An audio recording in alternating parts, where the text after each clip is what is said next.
Dalam nama Bapa dan Putra dan Roh Kudus. Amin.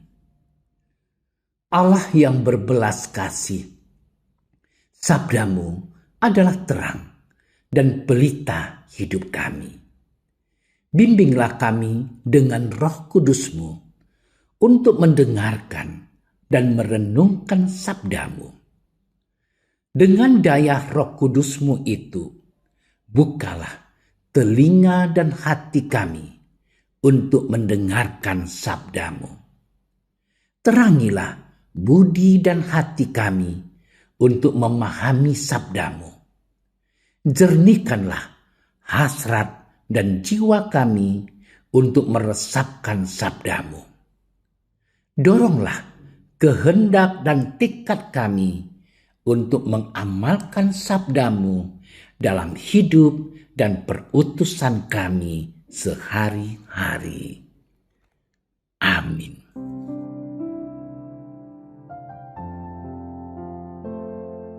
Pada waktu itu, Yesus mengutus murid-muridnya mewartakan Injil.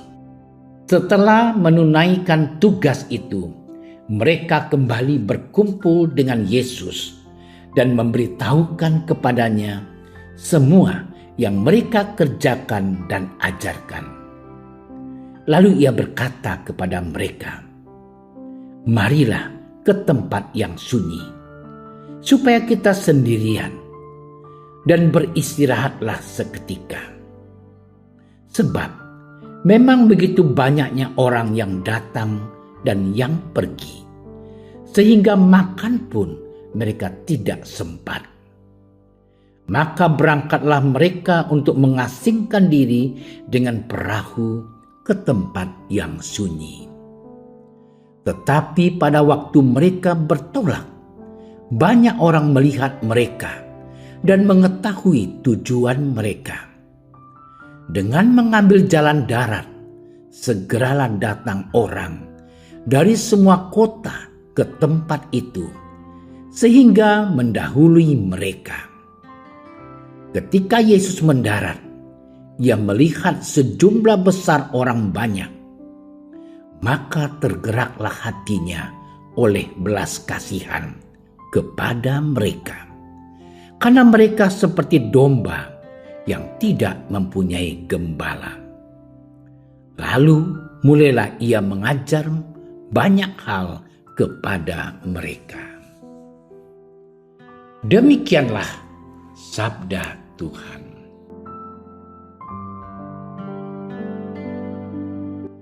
Saudara-saudariku yang dicintai Tuhan, hari ini Gereja Semesta memperingati peringatan wajib Santa Agatha, seorang perawan dan martir.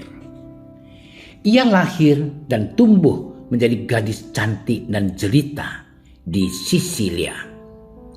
Kecantikannya memikat hati Kaisar Romawi yang kafir. Sang kaisar hendak meminangnya untuk menjadi istrinya, namun ditolak oleh Agatha. Karena penolakan itu, Agatha pun menjalani jalan sunyi penderitaan karena ia disiksa di penjara.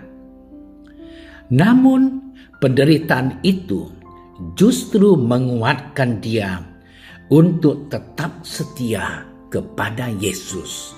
Ia akhirnya mati sebagai martir. Saudara-saudariku yang dikasihi Tuhan, Injil hari ini mengisahkan tentang Yesus yang kembali berkumpul dengan para muridnya yang pulang setelah Yesus mengutus mereka. Ia mengajak para muridnya untuk pergi ke tempat yang sunyi, supaya beristirahat.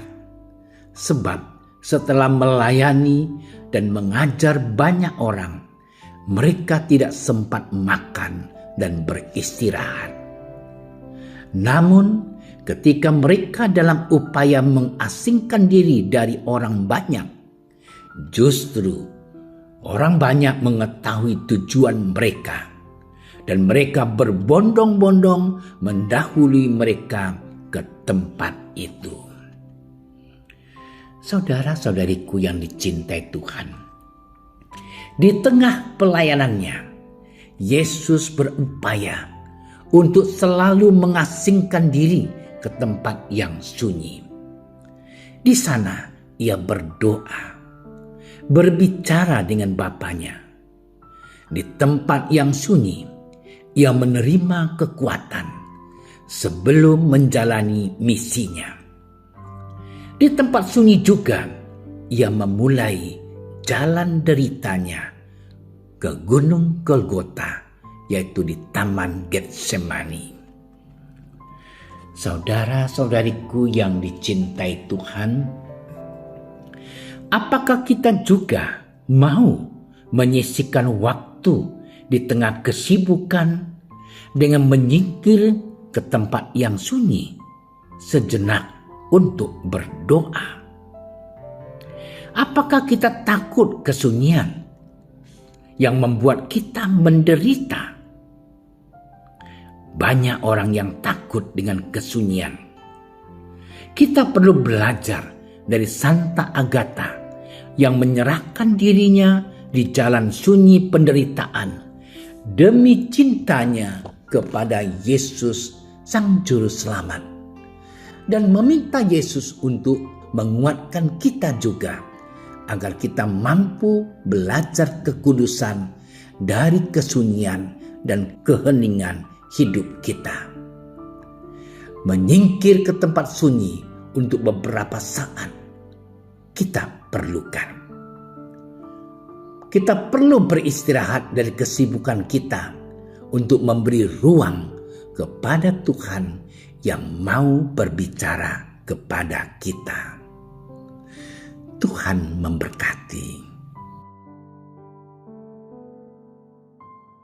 Tuhan Yesus, bantulah kami agar kami mampu menyisihkan waktu, menyingkir ke tempat sunyi di tengah-tengah kesibukan kami untuk bertemu dan berbicara dengan Engkau, sehingga kami lebih mengenal kehendak-Mu dalam hidup kami.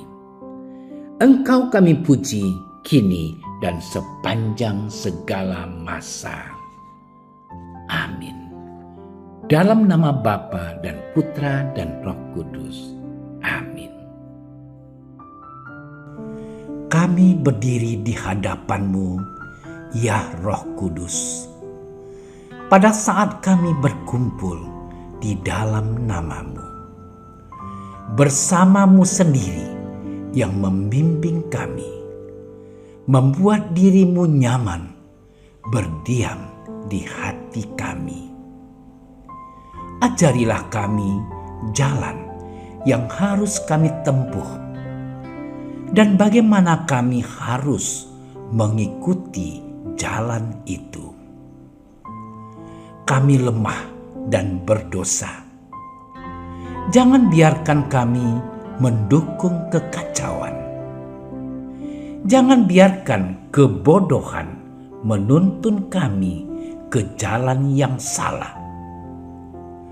Jangan pula keberpihakan mempengaruhi tindakan-tindakan kami. Kiranya kami menemukan di dalam Engkau kesatuan kami, agar kami boleh berjalan bersama menuju kehidupan abadi dan tidak menyimpang dari jalan kebenaran dan apa yang benar. Semua ini kami mohon kepadamu yang berkarya di setiap tempat dan waktu, dalam persekutuan dengan Bapa dan Putra, untuk selama-lamanya. Amin. Bapa kami yang ada di surga, dimuliakanlah nama-Mu. Datanglah kerajaan-Mu. Jadilah kehendak-Mu di atas bumi seperti di dalam surga. Berilah kami rezeki pada hari ini, dan ampunilah kesalahan kami, seperti kami pun mengampuni yang bersalah kepada kami. Dan janganlah masukkan kami ke dalam percobaan, tetapi bebaskanlah kami dari yang jahat. Amin. Salam Maria, penuh rahmat, Tuhan sertamu. Terpujilah engkau di antara wanita, dan terpujilah buah tubuhmu Yesus. Santa Maria, Bunda Allah, doakanlah kami yang berdosa ini, sekarang dan waktu kami mati. Amin. Kemuliaan kepada Bapa dan Putra dan Roh Kudus, seperti pada permulaan, sekarang, selalu, dan sepanjang segala masa. Amin. Terima kasih sudah menyaksikan renungan hari ini. Jangan lupa like, subscribe, dan aktifkan tombol loncengnya agar Anda yang pertama mendapatkan notifikasi updatean renungan harian dari Komsos Keuskupan Padang. Dan bagikan ke sosial media agar saudara-saudara kita dapat mendengarkan dan merenungkan firman Tuhan.